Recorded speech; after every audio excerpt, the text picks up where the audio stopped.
London or the Cotswolds? Where do you want to live? Perhaps at what time in your life? I'll jump straight to the bit where I'll wrap up with, I suppose it depends. If you've got money and if it's second time round. London's a place where no one really knows everything and they're often networking, but a lot more people are a lot more open to meeting new people. And not as contrived as dating websites. It certainly still works, though. I've got all the friends that I need, thanks. What have you done with yours? Like it does in the provinces. But there's a certain stage and a certain type of job or career that you have to move to London. You certainly have to work in London to get that credibility, that cachet on your CV. But outmoded, possibly. I think people like to see as much the associated stresses and strains that you've been through. Or a shared common experience, when you're a young diamond full of enthusiasm. London thrives on that constant supply of enthusiastic persons. We brought up on that Dick Whittington nursery rhyme as children. The streets are paved with gold. We know that the streets aren't paved with gold. Our parents tell us that London as a whole. But there are things there that you just can't get in most provincial cities and towns 24 hours, but at a cost. There's the prestige centres of certain institutions and companies. For me, it was moving to London from a provincial university where the cost of living was lower than the Cotswold town that I came from, and having met a foreign student from the university in my hometown. Moving to London together was a compromise and a career aspirational hope. We were both working in what we would think would be well-paid career jobs once we've got a bit of experience under our belts, as they say. Moving from the norm of shared student accommodation in provincial towns, rent in London is horrendous, as it was. Much more wealthy than my family prepared for this and had bought a flat in a nice area of Kensington Olympia. This is just around the corner from Shepherd's Bush, really. So we lived together there in a small top-floor garret. Now, to work in a prestigious architect's office in the centre of London, first of all, you need to have gone to the right private school. And then there's a good chance that you'll need not only parental subsidy to live, but also they'll bring some work to the architectural practice through family connections. They're much more common to work for free. In my case, I had some useful experience, and while I wasn't working for free, it was a minimum wage job. A significant problem here is that you're one of many, and there isn't that much to go around, and there's a lot of revisiting different people's opinions on any particular design, and you can end up just doing schedules, what doors and windows, and ironmongery need to go into the building. Now, I don't want to disappear down a side alley here. Her job was PR, personal relations. That can be a young person's game of fresh meat, constant turnover of fresh meat. Not dissimilar to an architect's office. Anyway, weighed it, whatever the tenure of your employment, you're going to be expected to stay late, long days, so that you can show your passion and commitment to something that's probably never going to see the light of day. It's playing one person's opinion in the practice against another partner in the practice's opinion.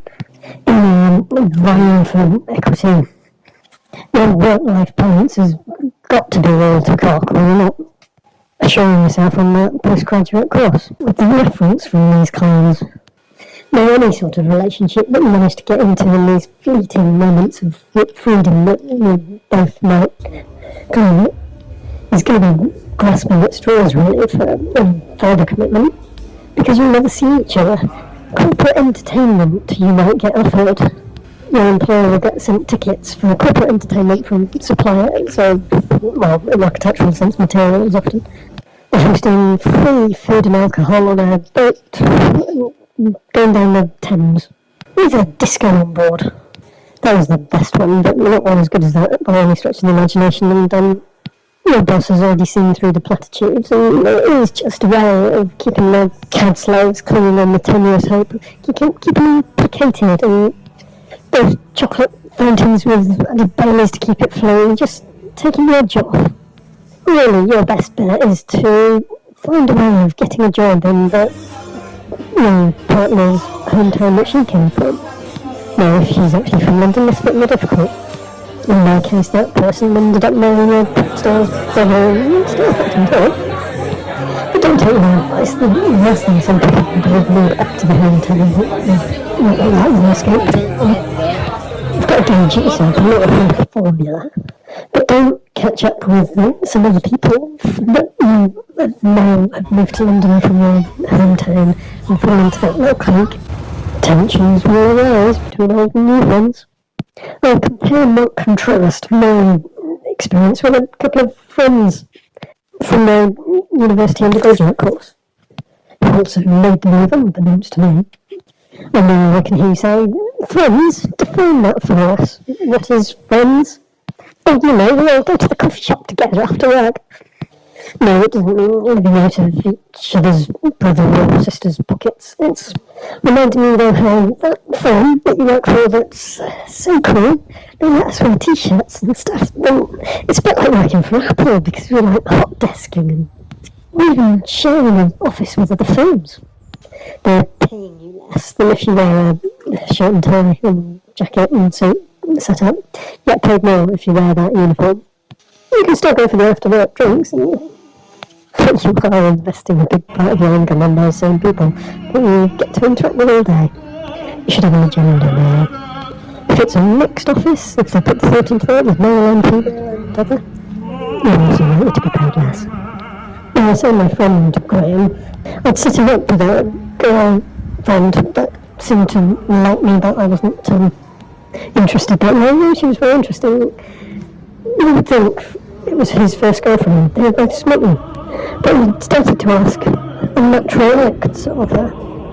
He was from the big arty city of Bristol and certainly from a much more wealthy and connected family than me. Connected just in an architectural sense because his dad used to work for Alps, the name for artistic structural engineering.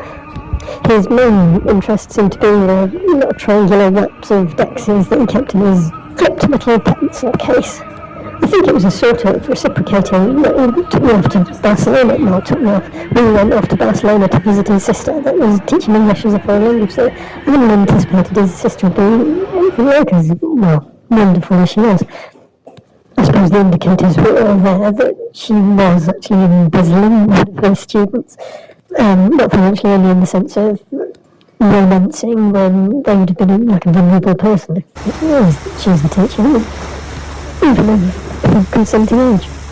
But she was quite a fruit fly of a lot of gay men that used to frequent the gay bars of Plymouth the South in Madrid.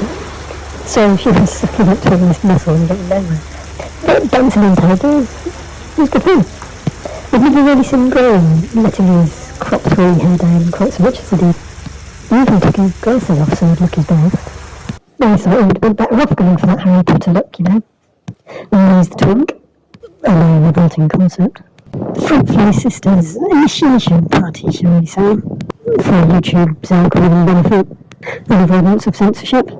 Turned out to be a one-night only affair. But her bedclothes looked thoroughly rocked up in the morning. Back home in an affordable northern city in England, I lived with Graham and a chap called Scott. He was also my architectural and cultural superior. His dad before him had been an architect, and my dad was a hairdresser. An artistic trade, nonetheless.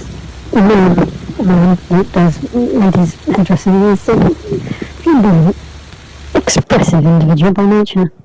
That sort of housing was encouraged as a way of establishing a school of thought sort of thing.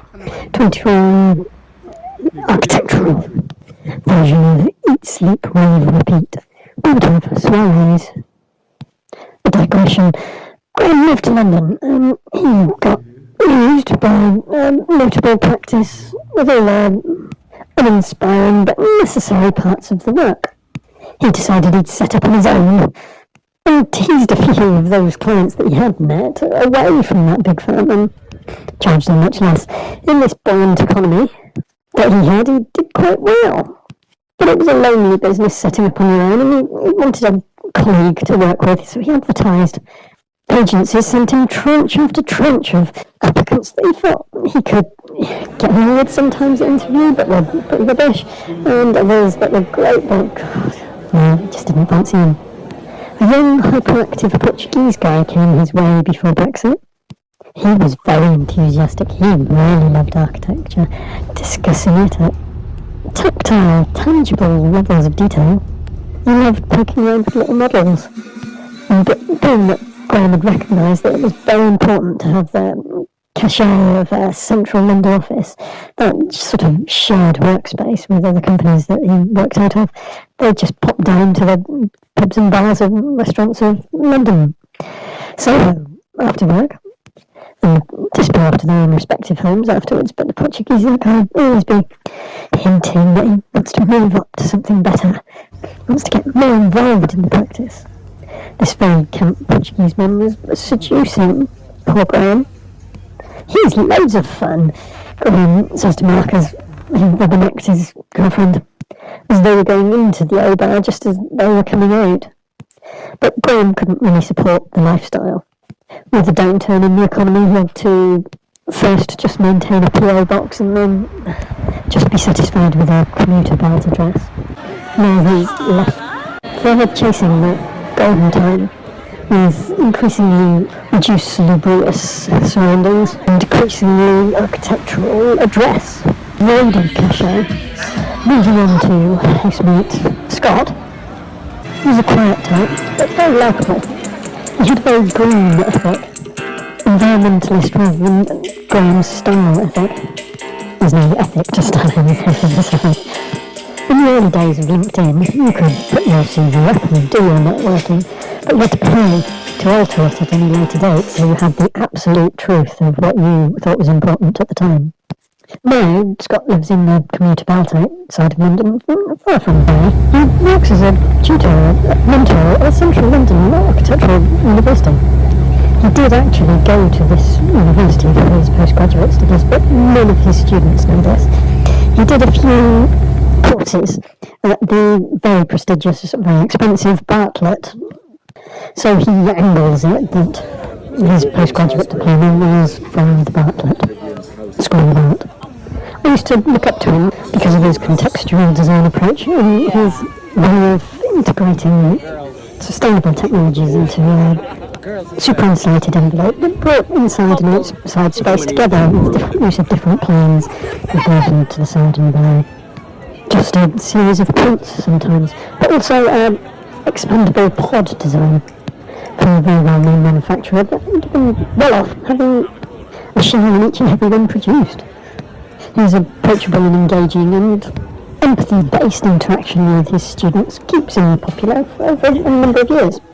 Obviously, he worked in architectural practice for a few years before teaching, but it was in his early years that he met who was to become his wife as a student of his at the time. I can't really condone, obviously she's 18 plus, but it's a position of control, isn't it? Obviously his environmental ethics don't extend quite so far as personal. Yeah, but I would just feel the same. They're happy together with children, but who am I to say?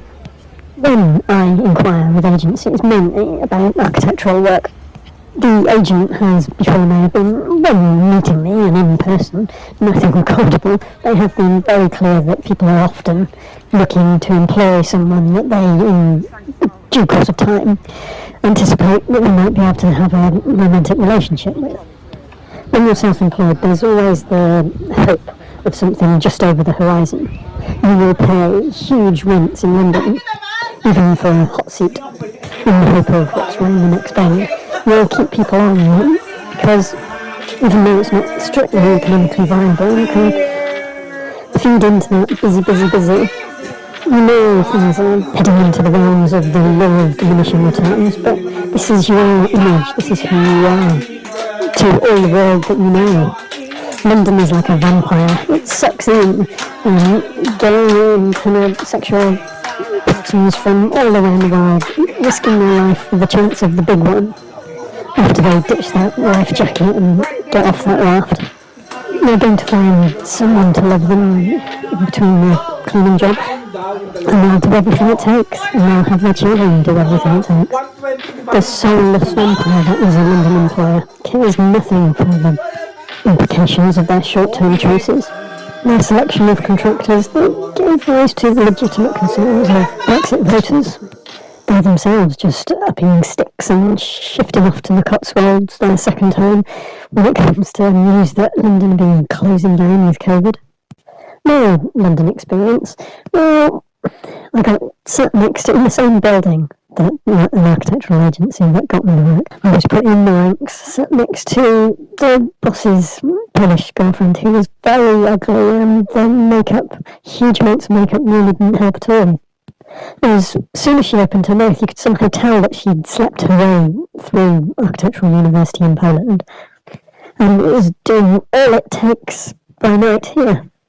I was given the task of teaching this rather helpless, venomous woman, and I'm sorry, I've got my own work to do, didn't really cut it. She'd just have people doing work for her if she could. But who's interested in being taught? It's just patronising, isn't it? So you just go along to your boyfriend and he gets rid of the patronising one.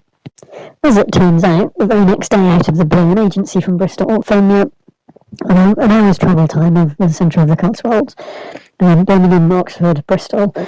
Between those three, for how many years? 5 or 10 years.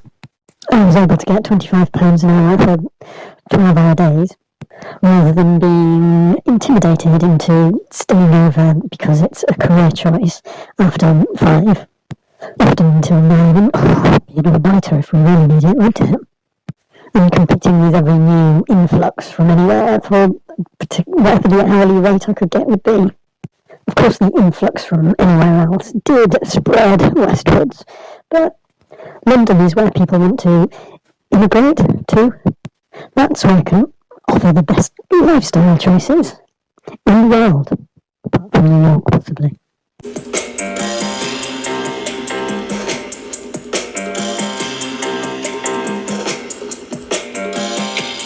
know the rate, pay me rates. The gas, electric, and the phone must wait. You have to save some back for pay for the fine. From the past, me I try to leave behind. Everywhere you go, you can hear that sign. What are we to do today?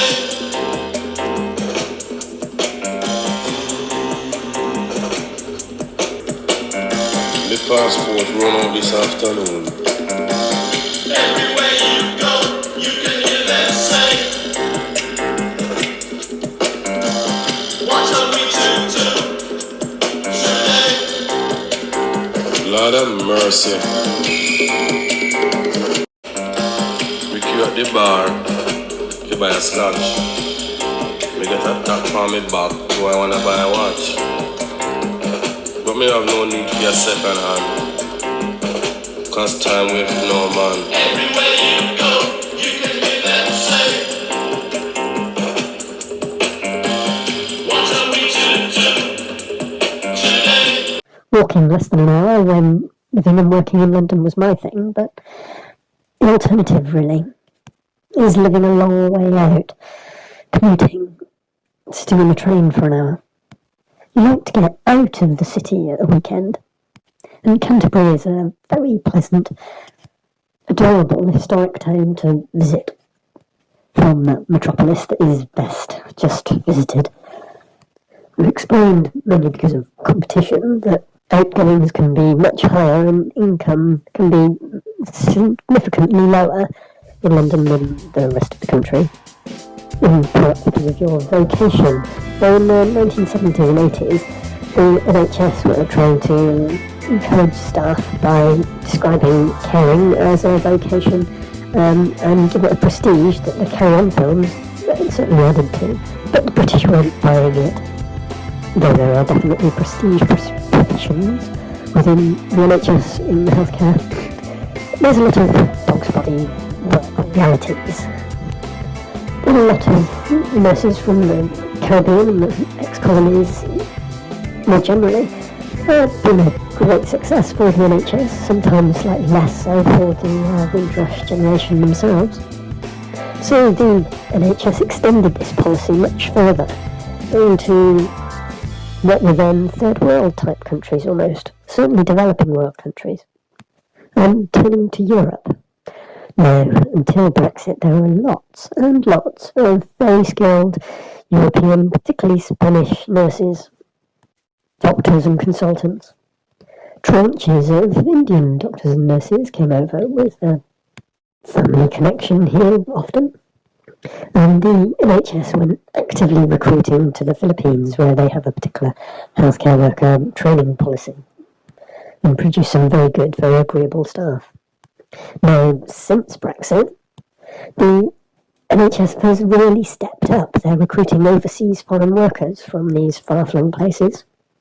The public sector job security that just isn't known in the British private sector at all is very welcome, and the money is better. They're not quite so pigeonholed with money is according to nation of origin, like they are in Dubai and Abu Dhabi, for money and career progression.